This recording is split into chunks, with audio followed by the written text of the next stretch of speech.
जय जोहार, नमस्कार। दैनिक छत्तीसगढ़ चैनल देख रहे हैं आप और छत्तीसगढ़ प्रदेश की आज की सभी प्रमुख बड़ी खबरों को एक एक करके हम आपको विस्तार से बताएंगे। इससे पहले अगर आप छत्तीसगढ़ प्रदेश के हैं, छत्तीसगढ़ समाचार ठीक इसी प्रकार रोजाना देखना चाहते हैं तो नीचे लाल कलर का सब्सक्राइब बटन दिया है, जिसे दबाकर इस चैनल को आपको सब्सक्राइब करना है। शुरुआत सबसे पहली बड़ी खबर के साथ करते हैं, जहाँ पर नर्सरी से 12वीं तक के एग्जाम अब ऑफलाइन लेने की तैयारी में छत्तीसगढ़ सरकार हो चुकी है और इसके लिए बाकायदा आदेश भी जारी हो चुका है। दरअसल बात करें, दुर्ग कलेक्टर डॉक्टर एस.एन. भूरे ने नर्सरी से लेकर के कक्षा 12वीं तक की सभी परीक्षाओं को ऑफलाइन कराने का आदेश जारी कर दिया है। कलेक्टर ने आदेश में निर्देशित किया है कि परीक्षा के पहले सभी क्लासेस ऑनलाइन माध्यम से ही संचालित की जाएंगी। कलेक्टर ने इस संबंध में 4 फरवरी को आदेश जारी किया था और आदेश में स्पष्ट तौर पर लिखा गया था कि जिले के सभी स्कूलों की कक्षा नर्सरी से 12वीं तक की परीक्षाओं को ऑफलाइन माध्यम से आयोजित किया जाएगा। उन्होंने कहा कि स्कूलों की क्लासेस ऑनलाइन माध्यम से ही संचालित की जाएंगी। इसके अलावा कलेक्टर के आदेश से यह स्पष्ट हो गया है कि इस बार 10वीं और 12वीं की बोर्ड परीक्षाएं ऑफलाइन आयोजित कराई जाएंगी। स्कूल प्रबंधन ऑनलाइन यहां पर एग्जाम करा सकता है। दरअसल कलेक्टर डॉक्टर सर्वेश्वर नरेंद्र भूरे ने कहा कि परीक्षा के माध्यम को लेकर स्कूल प्रबंधन स्वतंत्र है। अगर कोई स्कूल अपने यहां ऑनलाइन एग्जाम कराना चाहता है तो वह करा सकता है। ऑफलाइन एग्जाम कराने के लिए किसी भी प्रकार की कोई प्रशासनिक बाध्यता नहीं है। बोर्ड की परीक्षाएं भी बोर्ड के निर्णय के अनुसार ही आयोजित की जाएंगी। इसके अलावा कोविड नियमों का पालन न होने पर कार्यवाही की जाएगी। दुर्ग कलेक्टर ने कहा कि जो भी स्कूल कॉलेज ऑफलाइन एग्जाम कराएगा उसे कोविड के नियमों का पालन करवाना अनिवार्य होगा। अगर कोई भी कोरोना गाइडलाइन का पालन करवाने में लापरवाही करता है तो उस पर शिकायत मिलती है तो उसके खिलाफ अनुशासनात्मक कार्रवाई की जाएगी। रोक लगते ही मुनाफाखोरी का खेल शुरू हो चुका है। 9,500 की रेत लगभग 16 से 17,000 रुपए में बेची जा रही है।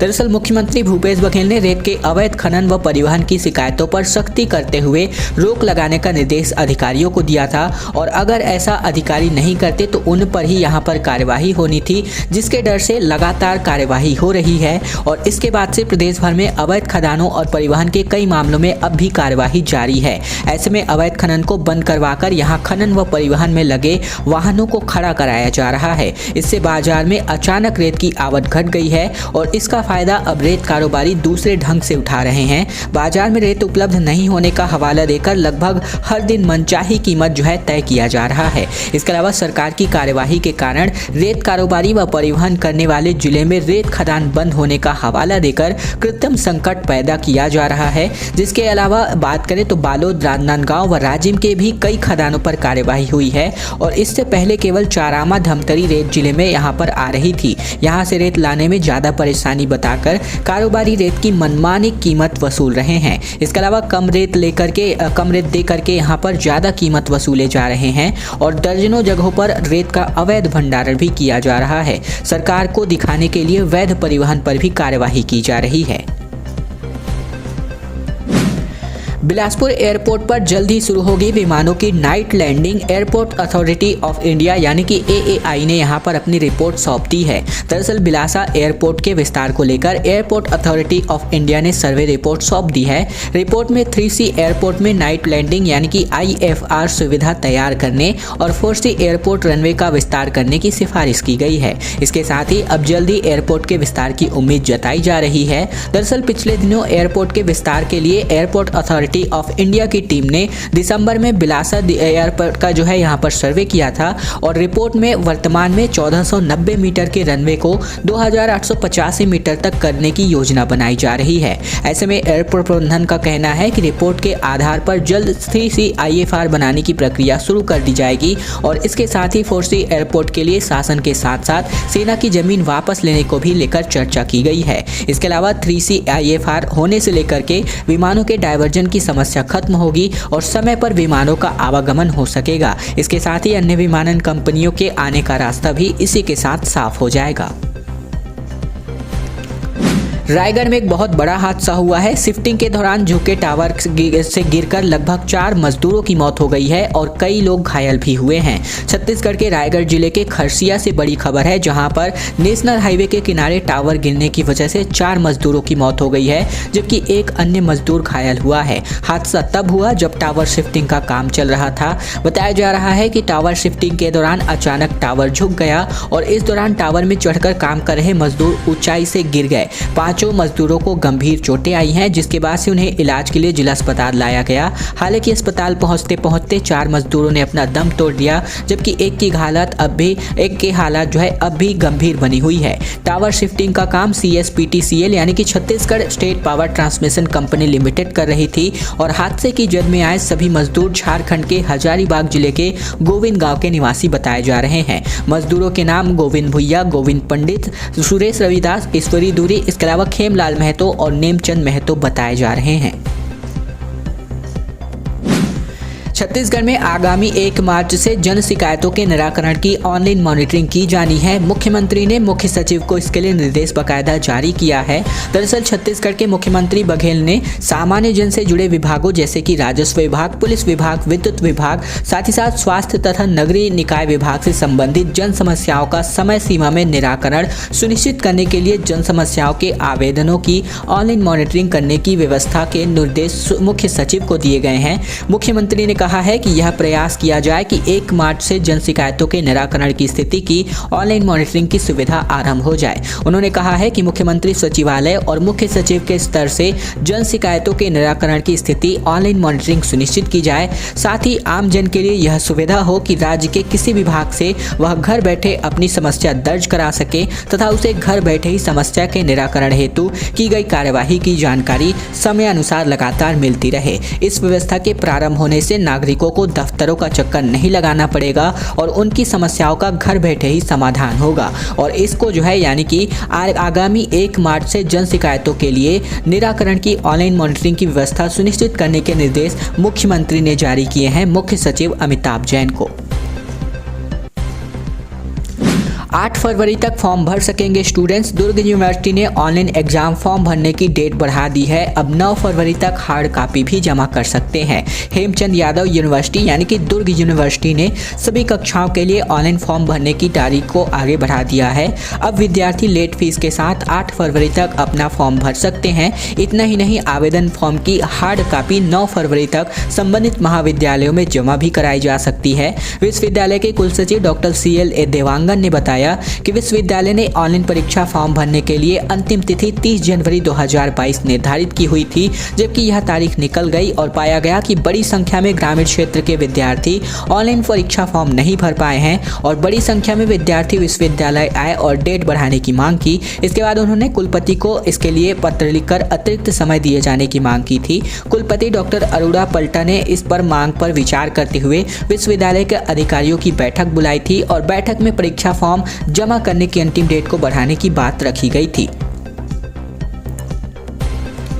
कोरोना के असर की वजह से जो स्मार्ट सिटी प्रोजेक्ट के 3 काम है, 3 स्मार्ट रोड का सर्वे साल भर से रुका हुआ है। 32 करोड़ का प्रोजेक्ट अब भी अधूरा बताया जा रहा है। दरअसल राजधानी में ऑक्सीजोन से केनाल रोड तक सड़क की तर्ज पर स्मार्ट सिटी ने साल भर पहले जिन 6 स्मार्ट रोड के लिए 32 करोड़ का प्रोजेक्ट फाइनल किया था, उनमें से 3 का काम तो चल रहा है, लेकिन 3 का काम 1 साल से सर्वे ही नहीं हो पाया है। इनमें आमापारा चौक से लाखे नगर होकर RKC शास्त्री चौक से लेकर जय स्तंभ होकर KK रोड से फाफाडी चौक और खालसा स्कूल से कलेक्ट्रेट चौक तक प्रस्तावित स्मार्ट रोड शामिल है। पिछले साल जून में इसका भूमि पूजन हो गया था। स्मार्ट सिटी अफसरों के मुताबिक इन 3 सड़कों का काम कोरोना संक्रमण के कारण रोका गया, जबकि शेष 3 सड़कों का काम संक्रमण काल में भी चला है और अब तक जारी है। वहीं इनका काम अब तक जारी है। ऐसे में रायपुर स्मार्ट सिटी लिमिटेड के राजधानी की बात करें तो 6 स्मार्ट रोड का निर्माण काम हो रहा है।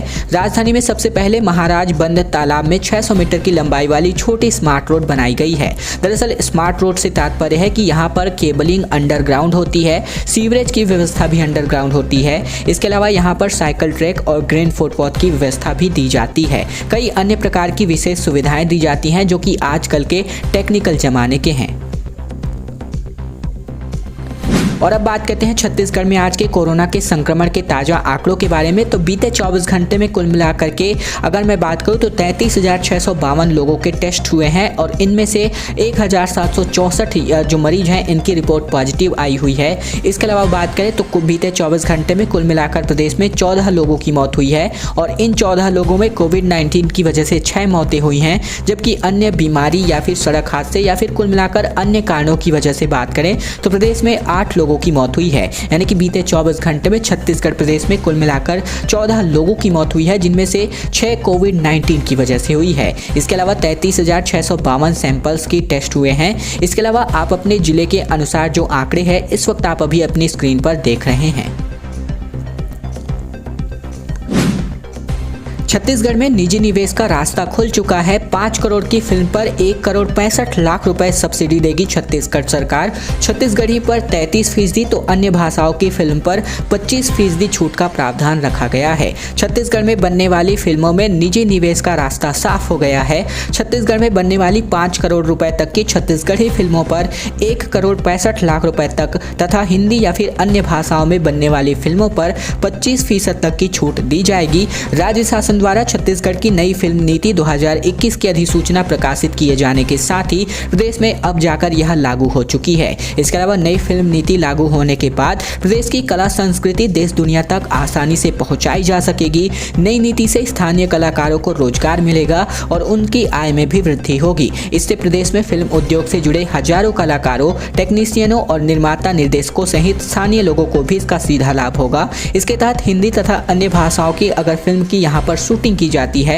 तो इस पर 25% सब्सिडी सरकार देने जा रही है, जबकि धारावाहिक निर्माण पर 50 लाख रुपए तथा वेब प्लेटफॉर्म के लिए बन रही फिल्म पर 75% तक की अधिक शूटिंग अगर छत्तीसगढ़ में हुई तो उसे 1 करोड़ रुपए तक की सहायता राशि छत्तीसगढ़ सरकार देने जा रही है। इसके अलावा छत्तीसगढ़ में नई फिल्म नीति 2021 लागू हो चुकी है। सिनेमा हॉल के लिए लगभग 15 से लेकर 50 लाख रुपए तक की राशि मिलने जा रही है और ये अपने आप में सिनेमा जगत में एक बेहतरीन यहाँ पर नीति साबित हो सकती है।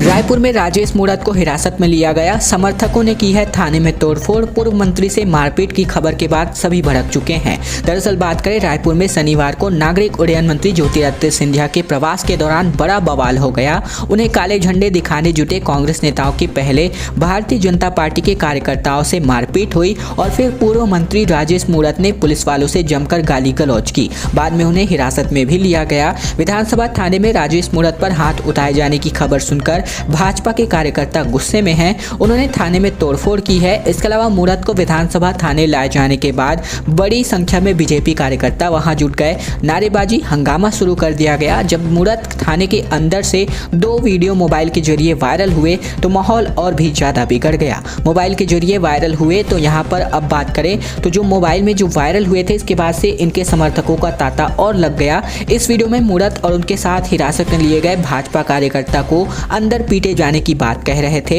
दूसरा वीडियो बनाते समय तो किसी ने उनके मोबाइल छीन लिए और उधर यह जानकारी मिलते ही भारतीय जनता पार्टी के वरिष्ठ नेता और पूर्व मंत्री बृजमोहन अग्रवाल भी थाने पहुंच गए। उन्होंने कहा कि पुलिस और कार्यकर्ताओं को जिन्हें जो बदतमीजी की है उसे बर्दाश्त नहीं किया जाएगा और हमने संबंधित अधिकारियों लोगों के खिलाफ कार्यवाही के लिए लिखित शिकायत की है। उच्चाधिकारियों से बातचीत भी हो रही है। ये सभी बातें भी कही गई हैं पूर्व मंत्री बृजमोहन अग्रवाल के द्वारा।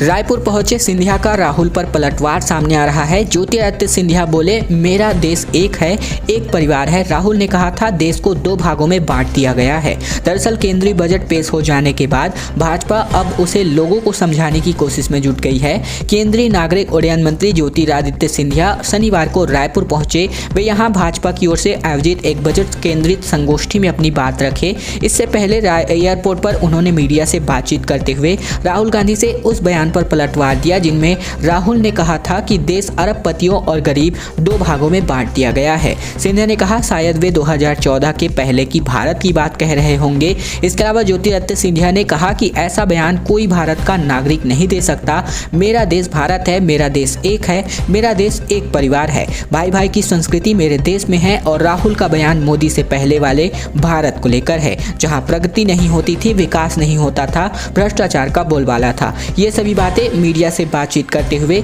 राहुल पर पलटवार करते हुए जो यहाँ पर नागरिक उड्डयन मंत्री है ज्योतिरादित्य सिंधिया, इन्होंने कही हुई हैं। दोस्तों, आज की खबरों का सिलसिला बस ही तक का था। वीडियो अगर आपको पसंद आए तो इस वीडियो के नीचे लाइक बटन है, जिसे दबाकर इस वीडियो को आपको बहुत ही छोटा सा लाइक करना है। नीचे लाल कलर का सब्सक्राइब बटन भी दिया है, जिसे दबाकर इस चैनल को आपको सब्सक्राइब करना है, ताकि प्रतिदिन की महत्वपूर्ण खबरें, छत्तीसगढ़ समाचार बिना किसी रुकावट रोजाना हम आप तक पहुंचा सके। तो चैनल को सब्सक्राइब करने का बहुत ही छोटा सा काम आप लोगों को जरूर से कर लेना है।